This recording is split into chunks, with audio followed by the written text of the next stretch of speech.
And welcome to the tour report from Secret Golf. This week, well, I said last week that it was one of my favourite tournaments on the PGA Tour schedule. This week is up there as well, so we're going back to back with two really iconic courses and fantastic tournaments. A stacked field this week at the Memorial Tournament presented by Workday at Muirfield Village. It's Jack's place, Elk. This is such an amazing tournament. Yeah, this is the best. You know, Jack Nicklaus being who he is, and, you know, everyone's chasing that record, including Tiger Woods, who won't be there, of course, this week. But Jack Nicklaus has been building this tournament for I don't know how many years, 30, 40 years, Diane. It represents the best of everything. You know, Jack gets able to sit back. He redesigned this course maybe a year or so ago, got the best driving range, you know, best food, best clubhouse, everything about the Memorial Tournament is first class. And of course, Jack and Barbara Nicklaus are on hand there every day, welcoming the players. I saw them meeting and greeting some of the players as they came to the course yesterday. It's just a great feeling tournament. You know, we had two really big ones. This one with Arnold Palmer when he was with us, at Bay Hill was with us. And then now, of course, Jack Nicklaus. Those two were just the two biggest events. Yeah. Last week, going back to the Charles Schwab Challenge, the second week in a row where the eventual winner has come from 7 shots back on Sunday. And we've had a playoff. Sam Burns taking down Scotty Sheffler on that first playoff hole. I mean, he played it to perfection. But what a dramatic Sunday afternoon we had around Colonial. I mean, you had picked Davis Riley, and he was in the solo lead for a little while. There was quite a few guys that were there or thereabouts. I mean, we saw a dramatic meltdown from Harold Varner, who went triple, double, triple. I think he finished like 10 over or something, but it was crazy. But Sam Burns seemed to be the very composed one. Shot 65, was in the clubhouse for like 2 hours waiting to see what was going to happen. And then he snatched that trophy. I don't think there was a birdie for the last 2 hours of the telecast. I can't remember one from the 11th hole when the leaders went through until the end, and when Sam Burns won with a 30-footer, and they were sort of talking about that maybe Sam Burns won't be able to judge the speed of the greens when he comes back out for the playoff. But I actually think it flipped in reverse. I think it helped him because he wasn't worried about all the green speeds getting firmer and changing and everything. He just got up on the playoff hole and knocked it in. But yes, you're right. My guy, Davis Riley, Diane, took the lead with like 5 holes to go, went out of bounds on the 14th hole. I still think Davis Riley is on the way up. I haven't picked him this week, but we were close watching these young guys try to emerge. I almost guaranteed you last week that a young guy was going to come through, and it almost happened. But they're those pesky veterans hanging around, Diane. Now I got to call Sam Burns a veteran now, 3 wins. Playing against Sheffler with 4 wins. What incredible seasons these guys are having. Yeah, it really was. And Sheffler just was not on his game on Sunday. I mean, none of the guys were. And I think it was a real benefit to Burns because it got really windy. The weather definitely changed and the wind picked up. So he got to kind of sit back and watch the carnage unfold.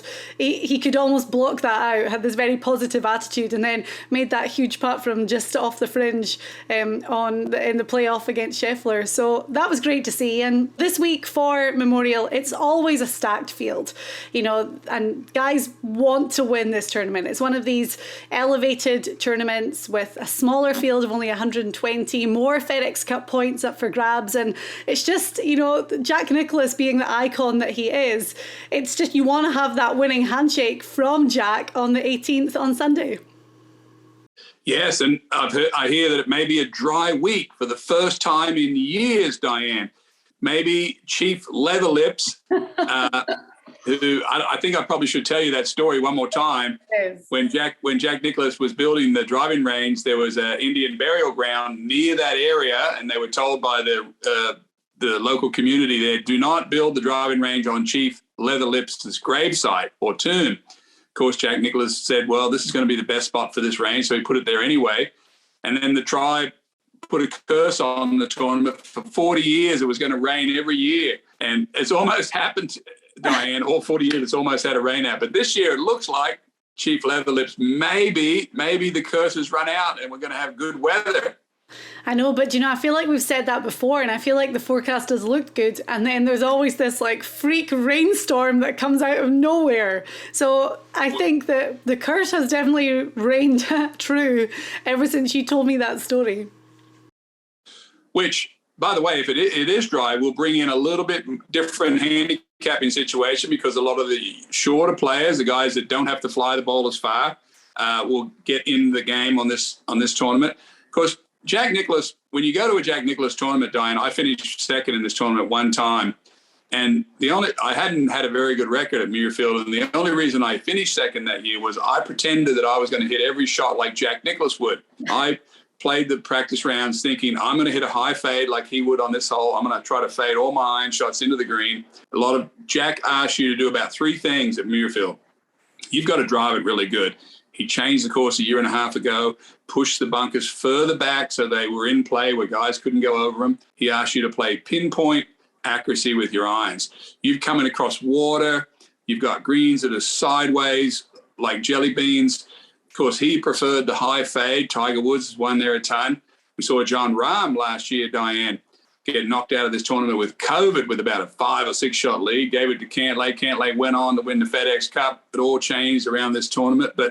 And you've got to putt well. This is the first time now the players have gone north. They're going to be putting on bent grass greens much quicker. The pure strokes come through. You see guys like Cantlay. I mean, I was looking at the last 3 or 4 tournaments, Diane. Rahm, Cantlay, Morikawa, Alexander Scheffler, Rory. All these guys are almost always there in every event. Yeah. So it's going to be great. Okay, well, it's a par 72, 7,533 yards. And as you say, I remember it clearly in 2020, just as the tournament was coming to a close, you could see that the tractors and the diggers were in there and they were ripping the course up while the tournament was still being played.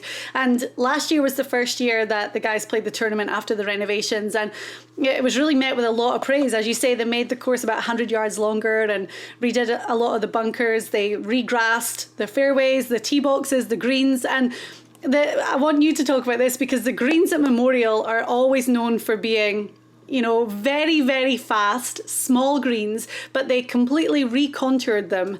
And, it's one of those courses where the accuracy of pinpointing your place on the green is more important than ever. Yeah, I mean, when I think of the tournament, I can think way back when even Nicklaus was playing the event. I was still there when he won one year, but I think of the event when Tiger won it a few times and how he attacked this course, had a lot of spin on his ball, was able to get the ball onto the greens into certain positions. You got to hit your iron shots really good. Yes, they can attack these par 5. That's where all the scoring happens on this course. Most of these players can reach almost all the par 5s on this course now. But it's an awesome place. And the handicapping this week, Diane, I'm looking at a few. I'm still really high on these rookie guys that haven't won yet. I mean, there's Cameron Young, Davis Riley, of course, I talked about last, Sahith Theegala, who we saw play really well out on the West Coast, Mito Pereira, who we all fell in love with at the PGA, and Will Zalatoris. Now, I may or may not have any of them on my list this week, but those 5, isn't it really unique, I suppose, not unusual that these 5 have filled the gap so quickly of our consciousness when you start to think of Cantlay, Morikawa, Xander Schauffele. We were talking about those guys maybe a year ago, but look at these 5 guys now. So is one of them going to emerge this week? And we kind of have like Scotty Sheffler and Sam Burns in the middle because they've been on tour a little bit longer. And look what they've done. I mean, Sheffler shot all the way to world number 1, just won the Masters. Burns just got his 3rd win on the PGA Tour. So, it's so exciting because even in these leaderboards, you still have the guys, the veterans, are still contending week after week as well. So it's always a fantastic mix of, this kind of like older talent on the PGA Tour that's been rejuvenated, and these young guys coming in and just taking it by storm. Yes. And by the way, we do have another breaking story here on our SG2 report today about one player that'll be out there this week with almost like Duffy Waldorf colored golf balls that it's got writing all over it. I saw a picture of it today, and maybe you can break this on your brother, Russell Knox, who you sent to the golf course yesterday because it was very important because he is getting ready to be an uncle, and I want you to tell us what happened with your brother. Well, so my husband Garrett and I found out last week, I told you right away that we're having a boy. So we were so happy. I mean, we would be happy with either, but Garrett was just over the moon that he's going to have a son. And we found out with my parents, but Russell was obviously playing Colonial, and I never want him to feel left out. Like, I know it's such a special moment for him too. So we wanted to do something special for him. So after we found out, I spoke to the team at Shrixon, the ball that he plays, and they were so great. They printed golf balls with "It's a Boy," and it's a boy. I'll put a picture up, but they put them in his locker with a little note saying Uncle Roo, and then it was like, guess what? Open the box of balls. So yesterday he said to me, when do I find out? I'm so excited. And it was so hard to not tell him anyway. But I said, well, when you go to the course. So, that made Russell go to the course on a Monday after traveling. And he said that he opened his locker and was like, I wondered why they'd given me so many balls this week. So, he's got these special Shrixon balls saying "It's a Boy," and he said he's going to use them. He said he's definitely going to use them on Sunday. So we'll see, but it could be a nice little lucky charm for him this week. That's a great story for your family. And, of course, Russell Knox is one of the top players. I mean, Russell Knox, you have to consider him every time we go to a course where you have to hit the irons good because he's in the top 10 in proximity to the hole. There's a lot of firepower, of course, at the top of this field, but Diane, why don't we get into what is going to happen this week at Memorial? We're going to do our picks then. We each have an outright favourite, one to watch, and then a dark horse pick who has to be over 100 to 1. And the dark horse picks for weeks like this are always great because the field is so stacked that you have bigger names that you maybe wouldn't expect to have such high odds. So we'll dive into them. As we said, a slightly smaller field this week with only 120 guys and a lot of big names maybe tuning up their game before the US Open that's only a couple of weeks away as well. So this could be probably the last time we see a lot of these big guys playing before we see the third major of the year. But we'll start with our outright favourites. Before we get into that, actually, Elk, I do have a name and I'm not picking him as my outright favourite, but I think we have to talk about the drama that unfolded last year with Jon Rahm. He shot, did he shoot 64 on the Saturday? He tied the largest 54-hole lead for this tournament, walked off the green on 18, and was greeted by rules officials who told him that he had tested positive for COVID and had to withdraw. So do you think there's going to be redemption on the mind of Jon Rahm this week? I think he got his redemption a couple of weeks later last year when he won the US Open at Torrey Pines when he birdied 71st and 72nd hole. If someone came up to him and did that to him this year, I think everyone would laugh at him. I mean, just goes to show you how weird it was last year. I don't know what's going to happen with Jon Rahm. He's had one really good week, sort of in the last, 20 weeks. He won in Mexico. Mm-hmm. And the rest of it's been sort of choppy and back and forth. He didn't have a great PGA. He shot over par on the weekend. When you think of Rahm, of what he did to this golf course last year, and I have talked to my friends who have been playing golf with him out in Scottsdale. He's playing very well, of course, but he always plays well. It's really hard to put together that lower score on this course without putting really well, without hitting your irons really close, because you could have a decent day at Memorial. You could drive it pretty good, hit a lot of greens, but not near the hole. Get away, get too far away from these pins where you're trying to two-putt. And shoot 71, 70 and feel like you played great. Now, how do you shoot 6, 7, 8, 9 under, on these courses? You got a powerful player like Rahm, goes for every par 5, gets a bunch of birdies there, hits it stiff on some of the short holes and starts to build this 6, 7, 8 under round, does it 3 days in a row. As you said, had a huge lead. I don't know if the course is firmer this year. Last year, we've been soaked by rain for the last 3 or 4 years. Bit more bouncy. If the course is dry, it's not going to give up the scores it has before. So there's going to be more strategy involved. There's going to be more. It's even going to take better shots to get near the pin. Mm-hmm. Okay, right. So who's your outright favourite? Who are you looking at the very top of the board this week?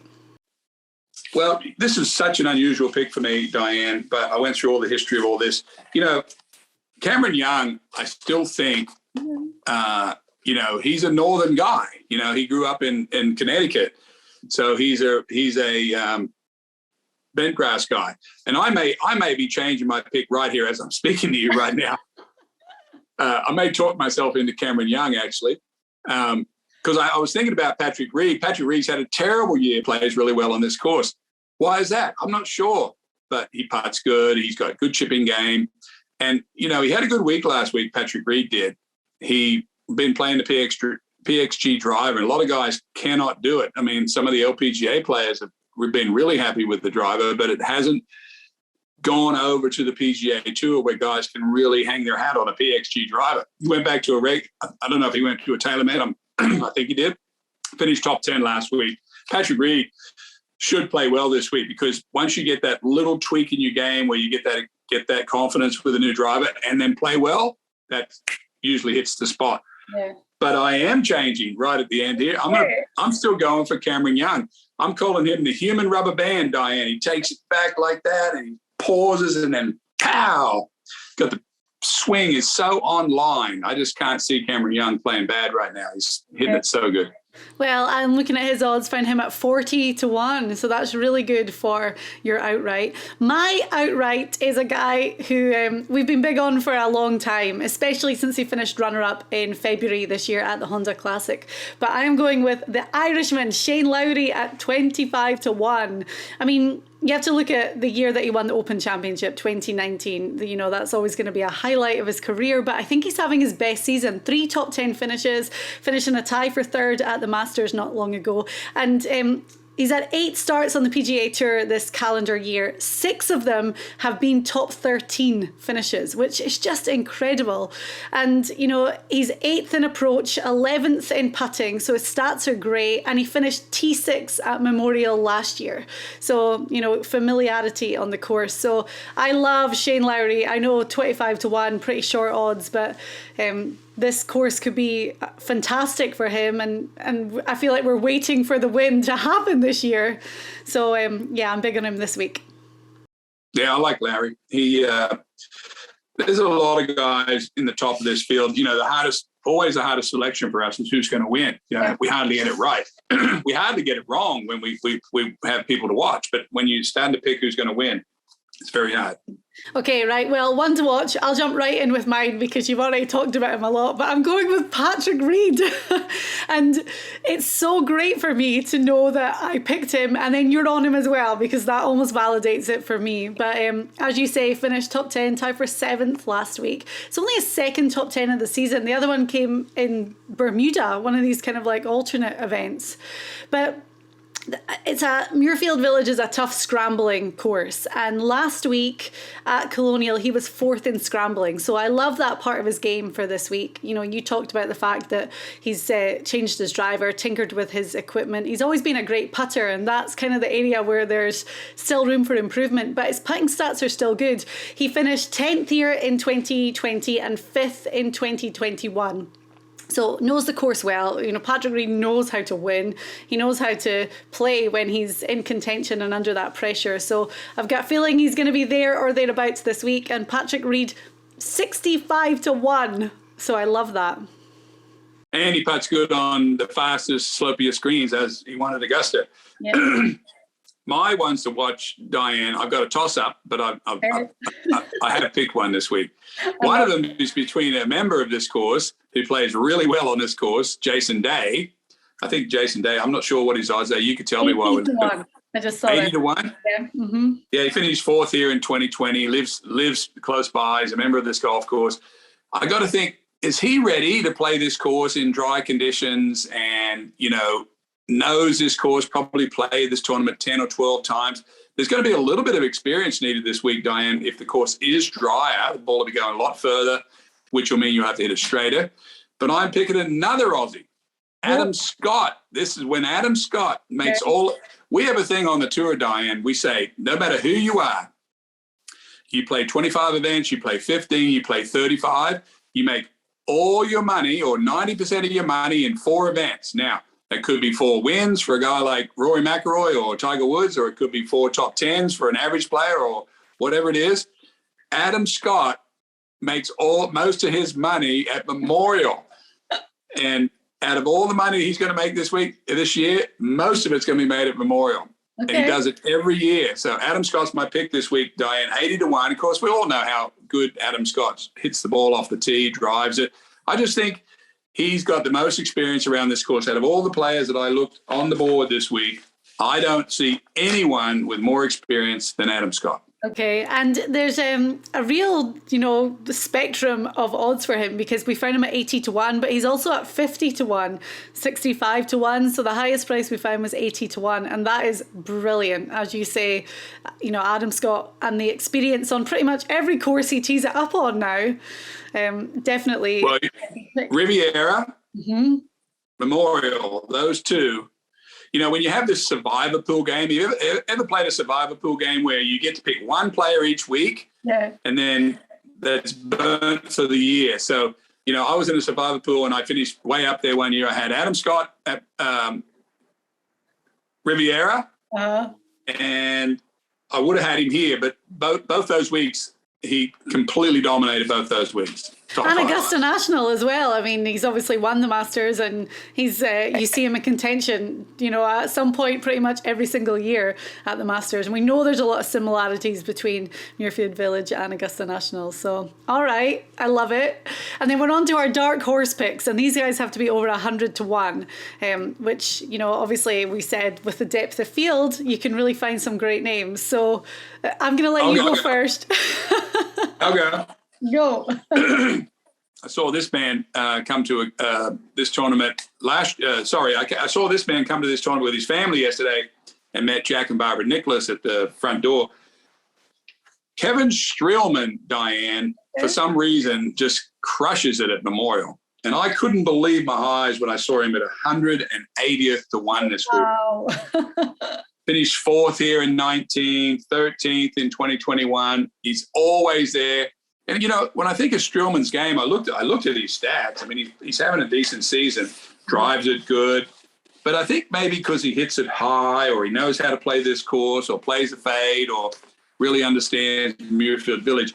I'm always, as you know, I'm real big on overlaying why guys play good on the same course each year. It happened to me. I won 4 tournaments twice, and other times I was thereabouts on those events. In other words, I played well on that course. Mm-hmm. I'm all over Streelman this week. He's his 400th PGA Tour start, which is like 20 years on tour, maybe a little less or more. So 20 events at Muirfield, maybe not, maybe 15. Very experienced, very comfortable. I'm all over Streelman as my one to watch this week, Diane, 180-1. Great pick. My guy's 125-1. I don't know how you're going to react when I say his name, but I am going with somebody who, we all want him to get back to where he was as one of the premium players on the PGA Tour. He had an all right week last week. We're not going to talk about the 4 bogeys that he ended with on Sunday, but I am going with Ricky Fowler. This might come back and bite me in the bum, but this is a course he's very, very familiar with and he loves. And we know that he's working hard on his game. So maybe this week he's going to be back on familiar turf where he's had some really good results. T11 last year, T14 in 2019, 8th in 2018, and a runner-up in 2017. So brilliant course history here. Maybe this is going to be the week that he's looking for to jumpstart him back into his quest for, the world's top 50, even for Ricky right now, would be an amazing achievement. So 125-1, Ricky Fowler is my dark horse pick. I'm even wearing orange today. Well, his Oklahoma State Cowboys are in the top 8 for the college showdown starting today out in the desert. So he'll have an eye on that too. I noticed he had a bucket hat on the weekend down in Colonial, Diane, which was kind of cool. Yeah, Ricky Fowler's he's always participated in Jack Nicklaus, Arnold Palmer events, never misses them. Has a lot of respect for the game. Glad to see him out there playing good. Got a new son. I think it's a son. Is that right? No, a daughter. Oh, he has a daughter. So family affair up there with the Nicklaus this week. Yeah. There's a few names. Bryson DeChambeau is still in the field as we're recording this.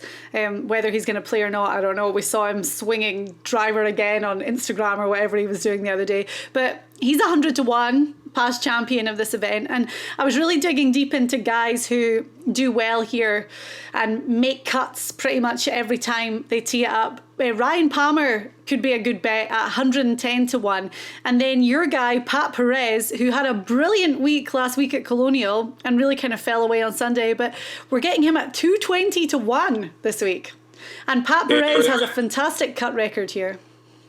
Yeah, he got himself back into the FedEx picture. He was outside looking in, and 12th place finish for Pat last week. Talked with my son Sam, went up and followed him and Kokrak and Duffner and all those guys. Yeah, he's feeling a little bit better. Yeah, I'm always looking for that little spurt of emotion, a little bit of one more week.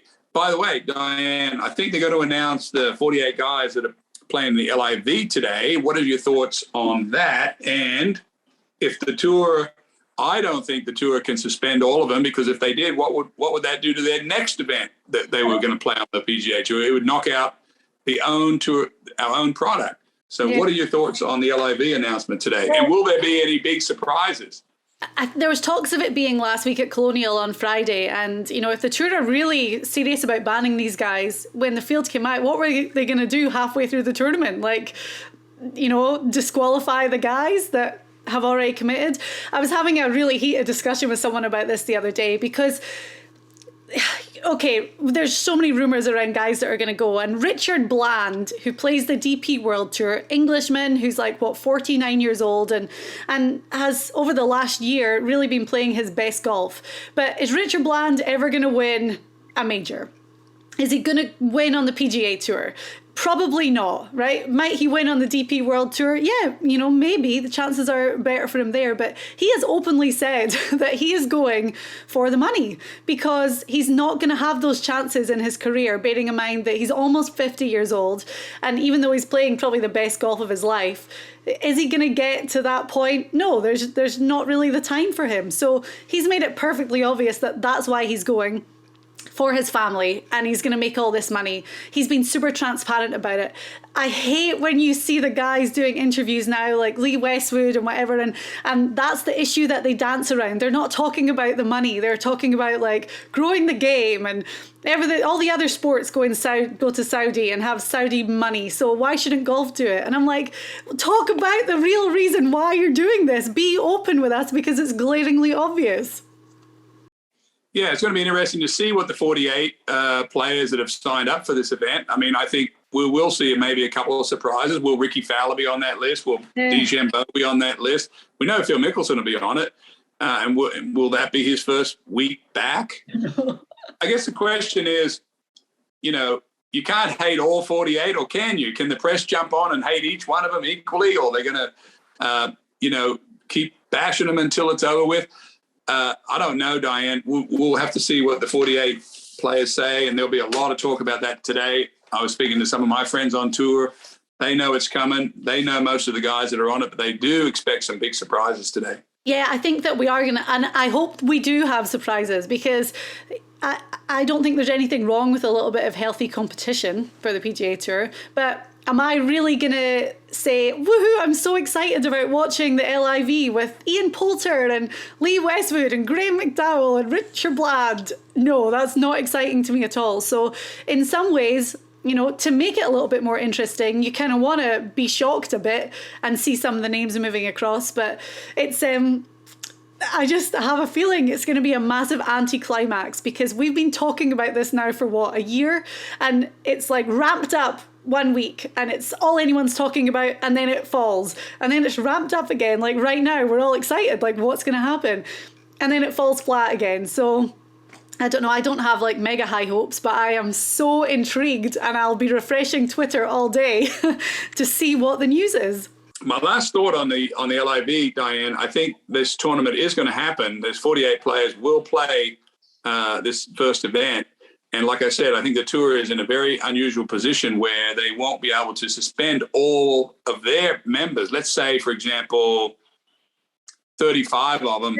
Let's say 30 of the guys of the 48 are from the PGA Tour. If they suspend them, they've automatically knocked out 30 guys off their own tour going forward. So I don't know. Maybe it's a fine. Maybe I don't know what's going to happen, but I think we're going to see the first. I'm to the point, here's where I am. I'm to the point where I want to see the first event, see what it's all about. Sure. Let's go from there. And I also think that, like, say you have the 30 guys and say they do ban them, right? They find a way and they ban them. That the rest of the guys that play on the PGA Tour, not everyone is going to be in full support of that ban. So then how are they going to feel? Some people could have real mixed feelings on it, like it's totally unfair. And then they grow a bit of disdain for the PGA Tour. Or the other guys might look at it like, brilliant, get rid of them because it's 30 less guys that I have to compete with, you know, who are experienced and know what they're doing. Like, clear the room for some other guys to come in. So... yeah, there's a lot to talk about. There's a lot going on. I know. Yeah.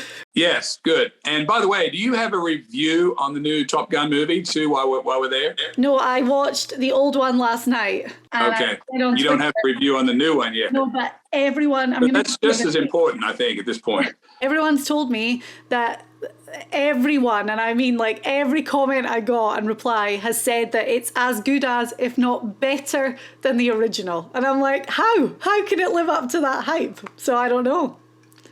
Yeah. Are you going to go watch it? I think I will. Right, Elk, thank you so much. We're going to enjoy watching Jack's Place in action this week for the Memorial. Next week, it's back to the RBC Canadian Open, which is great, an event we haven't seen for a good few years now because of COVID. So it'll be fun to talk about that. And of course, counting down to the US Open. And let's keep a close eye on Chief Leatherlips, Diane, as we move through the week. Yes, we've got some tunes that have been drawn that we've had at Secret Golf for years now that we'll show you. And yeah, we'll be watching out for that curse. Or not.